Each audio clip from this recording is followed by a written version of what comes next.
I'm not well versed in things like Greek mythology, but there is one story in particular that has survived through the millennia.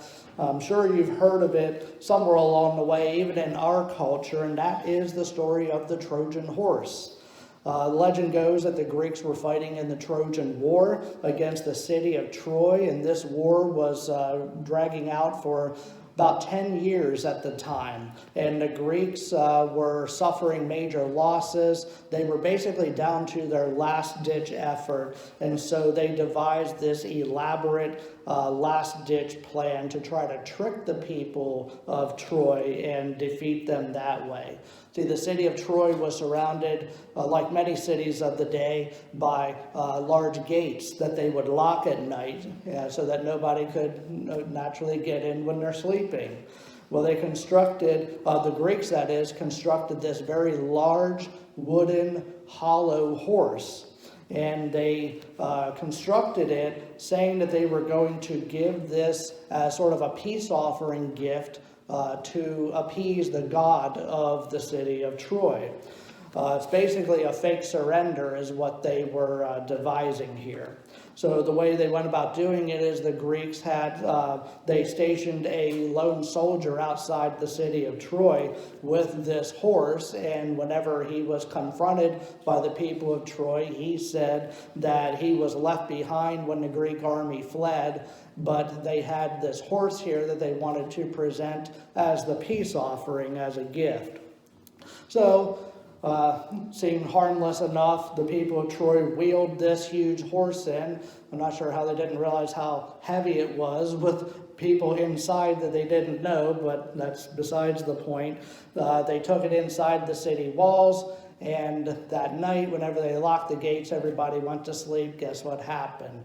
They got out of the horse, they opened up or undid the locks, and then the army came in and defeated them. So that's how the story and the legend goes. The Trojan horse has become a metaphor for something that we should be wary of. You might have heard the phrase, "Don't look a gift horse in the mouth." It's exactly what we're talking about here, referring to that Greek legend. Well, there's a lot of things in the world that are like this Trojan horse. They seem harmless on the outside, but are actually very dangerous when you find out what it actually brings to your life. And a big one to look at, a thing that's might seem harmless, but is very dangerous, well, that's sin. Sin's all around us. Sometimes sin is just so bad and so vile that we recognize it as sin and we want nothing to do with it. Like, I would hope there's nobody here who would even consider murdering another human being. We know it's sin, we want nothing to do with it. But most of the time, sin isn't like that. It's actually very inviting. But it might either feel good, look good, promise benefits, those kind of things. But the aftermath is always devastating. One thing that we are all good at here is sinning. We do it virtually every day. And this is what leads us to Zechariah chapter 5. Last week we looked at the prior chapter, very odd vision of the two trees that were feeding oil into this shared bowl, and we talked about what that meant, and then there were candlesticks and that kind of stuff. Well, in this chapter, the prophet receives two more visions, equally as odd but different, and these visions are regarding these Jewish people that we keep talking about are returning to their homeland, a place many of them never lived, though, after being exiled, and they picked up some bad habits while they were either born or lived in Babylon, and now they're bringing it back to their homeland. So we'll read chapter 5 in its entirety. It's 11 verses, but 11 actually rather short verses. In your Pew Bible, if you're following there, it's page 670.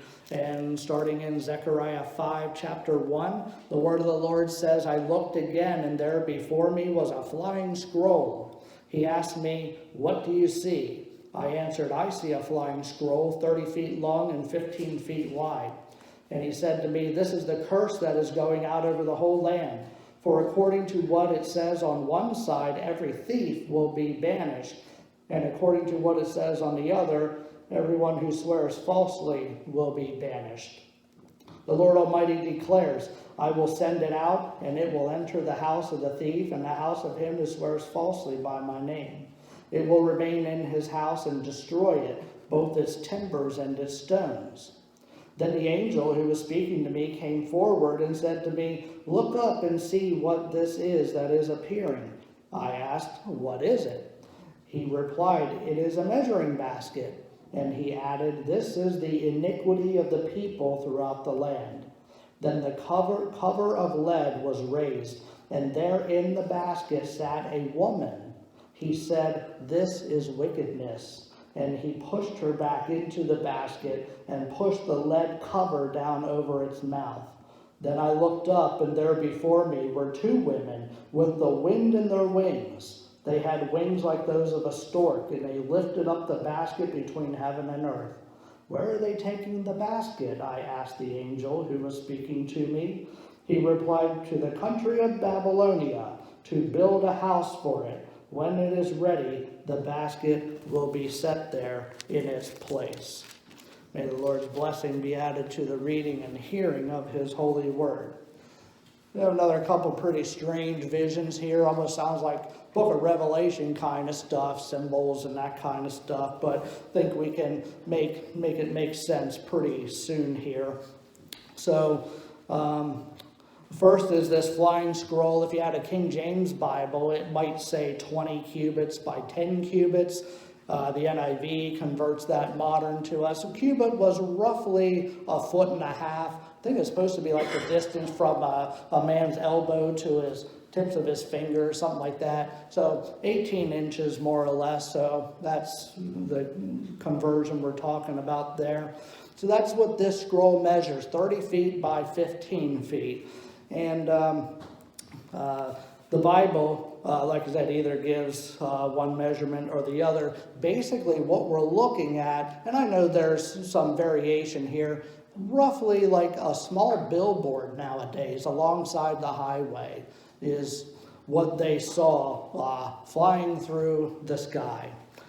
So, again, generally the size of a billboard, but this vision was given to a man who never drove down the highway before and never saw such a thing. So you can imagine how that adds to the mystique of this perspective and what he's trying to put in writing for us. Well, what do we know about this scroll? Well, a couple things. It goes out into the whole world. That's important to know. And it makes reference to people who steal and people who swear falsely. Well, first thing I think of when I think of those things, well, that's two of our 10 commandments there. Maybe it has something to do with that. We don't know for sure. It's the best guess anyway. I'm inclined to think that it is some kind of an image of God's law. Why they picked those 2 commandments, we can speculate. Don't really know for sure. But the fact is, you have an image of God's law flying out through the whole world, symbolizing that the whole world is under the authority of God and his law. So, regardless, God's law is a lot like a billboard. And when you think of billboards, well, billboards are expensive. If you haven't ever looked into it, they are expensive to advertise on them. And every year, companies will invest millions upon millions of dollars in billboard advertising. And we always ask the question, is it worth it? Are they getting that money back plus some in additional revenues and so forth? Well, companies advertise on billboards because they know that a certain number of cars are going to pass by every day and they're going to see it, and they are banking on a certain percentage of them altering their buying habits naturally. This is obvious stuff that you don't have to take like an advertising or an economics class to understand. But even in our culture, when we tend to get desensitized to distractions and things like billboards, people still invest money in them because they still think that they are going to pay the dividends in the end. it's not all that different with God's law, that you might pass a billboard and it's usually the same billboard for a few weeks or in a couple months, and if you take the same route to work every day, you may not notice until one day they change it to something else, and oh yeah, I didn't even realize now they changed. Now let's see what the billboard is this time. Like God's law, though, people will take notice and obey if they choose to do so, while other people simply choose to ignore it in its entirety. I'm not an advertising expert by any stretch of the imagination, but I did a little bit of research on this, and apparently there are some principles to guide billboard advertising. For example, you don't want to use a billboard to advertise typically if your product or business appeals to less than 10% of the population. If you only have a very specific group you're targeting, you're probably not going to get a lot more people interested.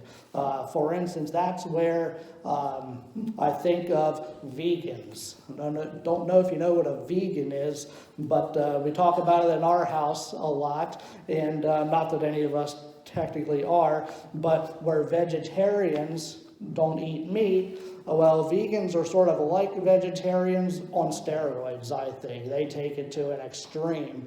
It's not only the foods they eat, naturally they don't eat meat, they don't want anything that comes from an animal. So they don't drink dairy milk, they don't eat eggs, that kind of stuff. And again, not just food, they won't wear a fur coat, they want nothing to do with using animals in their lives for a variety of different reasons.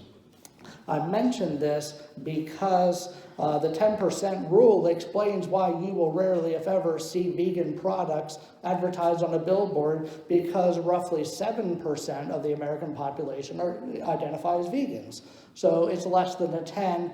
They aren't going to waste that money because they probably aren't going to recoup it. So that's the 10% rule there. Another rule is the 8-second rule. And when I first saw this, I thought, oh, we're talking about bull riding here. That would be pretty neat.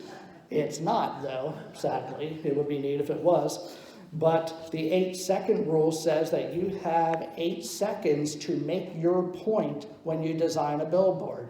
So just to show you, 8 seconds from, where's my second hand, from now.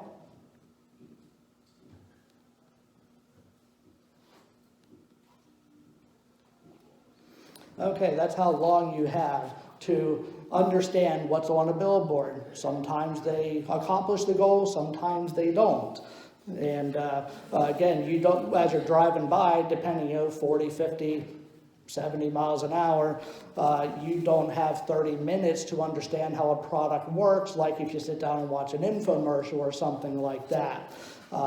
Now, I came across somewhat of a comical billboard that was put up in another state several years ago. It was sponsored by a Rotary Club, and it said, "Don't read this billboard while driving, distraction kills."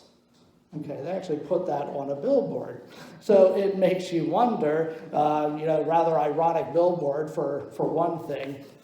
In 8 seconds, you can read it, and you might get a little chuckle out of it, but do you know that it's sponsored by a Rotary Club, and why is a Rotary Club putting something on a billboard that they admit could kill you? So billboard advertising, not always, the best minds behind the designing. Some billboards are rather understandable, pretty easy to get what they're saying, and others aren't. If God's law were an actual billboard, it easily passes the 10% test because it applies to 100% of the population. And it also passes the 8-second test because the 10 commandments are easily understood within 8 seconds. I know what do not kill means: do not steal, do not lie, and so forth. So as seen in the flying scroll, God's law governs everything that we do, and the importance of God's law is key in understanding the second vision that we get to, and that is the vision of this woman in a basket, a measuring basket with a lead lid. Well, the angel opens the basket and identifies what's in it and then closes it. And then two women with wings, two other women, of course. We presume they are angels, although I don't know that angels really show gender, but don't read into it that deeply. They fly away with the basket, and they are taking it to a place called Babylon. Okay, the angel tells us that the woman represents their iniquity in all the land. In other words, that woman represents sin. Now, look at what follows the flying scroll, where Zechariah is given a vision that represents God's law. Then he's given a vision that represents sin, or the breaking of that law. So there is a definite connection between the two. And guess what? If there's no law, then there's no standard. If there's no standard, then there's nothing to break, and there never would be sin. But the message from God to those in Jerusalem is, it doesn't matter what your background is, where you came from, what your race, gender, all those kind of things is. If everyone, it doesn't matter if everyone around you is up to their neck in sin and they're doing all sorts of things. It is still wrong based on God's law. Notice how the angel has to push the woman back into the basket, though, forcibly so. And that's how sin is. If it ever gets out, it gets out of control in a hurry. It oftentimes does. And here in the 21st century, this isn't the most politically correct image that we could be given to relate sin to a woman. Okay, don't take offense to that. And men here, don't laugh at this. But back in the culture, women were thought to be very, very docile and not much of a threat at all. And that's often how sin looks to us. It's not going to hurt anyone, or who am I hurting by doing this, that, or the other thing. Like the angel, as Christians, we always need to be prayed up and strong in the faith to resist sin, whether it is the temptation to say something about somebody else, or to look at a woman or a man who walks down the street that you think looks good, or whatever the case is. We always have to be ready for it, because it is always there all around us at all times. These two visions goes without saying, they're very strange, but if you consider the details, I think they do make a little more sense. We have the big flying scroll, that's God's law that governs all of the land. Second is the woman in a basket that gets sent far away. Again, very important there. We want sin as far from our lives and not associated with us as much as possible. And the visions, again, they're not separate, but they certainly go together. In that kind of a world, whether it is killing or stealing or violating anybody else, well, all of that would be fair game if not for God's law. It would be cosmic anarchy, really, if God's law weren't in force in the world. Again, pictures are very strange, but God tends to give us images that we aren't soon going to forget. And I hope you won't forget these images and what they stand for either. Again, sin seems so harmless, like this woman in a basket. You might even wonder, well, why are they putting this woman in a basket? Who does that? Well, there's a reason, behind it. Zechariah received these visions some 2,500 plus years ago, but not a whole lot has changed since then in regards to sin. It might change the way that it looks on the outside, but at the heart of it, it's all the same thing. Beneath it is a heart that rejects God's will. And in the Old Testament, we are reading a very contemporary, modern message here that we could all relate to. Every time that a person sins, we're essentially saying, God, your design and your plan for my life is not good enough for me, and I reject that, and I'm going to do what I want to do instead. Well, the fact is, God's law never changes. Just like that flying scroll, it's still out governing all the land. And just because people don't accept it doesn't mean that it's still not in force. I want to share one more story here before we close up. And this happened last year. You may remember while, all the COVID stuff was going on, there was also a lot of rioting in this country, and especially in the larger cities regarding, race relations and those kind of things. And whenever people were rioting and destroying property, not only are they breaking the law of the land, they're breaking God's law too, and nobody really talks about that part of it. But one story in Chicago where rioting was getting really bad at one point, they were throwing bricks through glass doors of a Ronald McDonald House. You know what the Ronald McDonald House does? They provide housing for families of child cancer patients. Rioters didn't care though. Okay, they just did what they wanted to do. So when reporters, and I was laughing, reporters are like in the middle of the rioting talking to people. I don't know how that happens. But anyway, one of the reporters says, tell me about what you're doing, and don't you see what this is doing to people? One person said, it's okay, they have insurance. It's just very sad. And see how one sin in a person affects this nonprofit organization, that affects the people that work there who fear for their safety, affects the children as they look out the window and they see this happening. It affects the children's parents and families who want to come and visit their children. And it just spreads so quickly, like that once that woman gets out of the basket. So what rioters didn't even care about, there was one story I read, a little boy had cancer, of course, and he was turning 2, and his parents wanted to come, take him out for the day, take him to McDonald's or whatever, and do something fun. They weren't able to do that because the house said it was too dangerous in the city at that time. And when your 2-year-old child has cancer, I don't know what kind it was, you don't know if your days are numbered or not.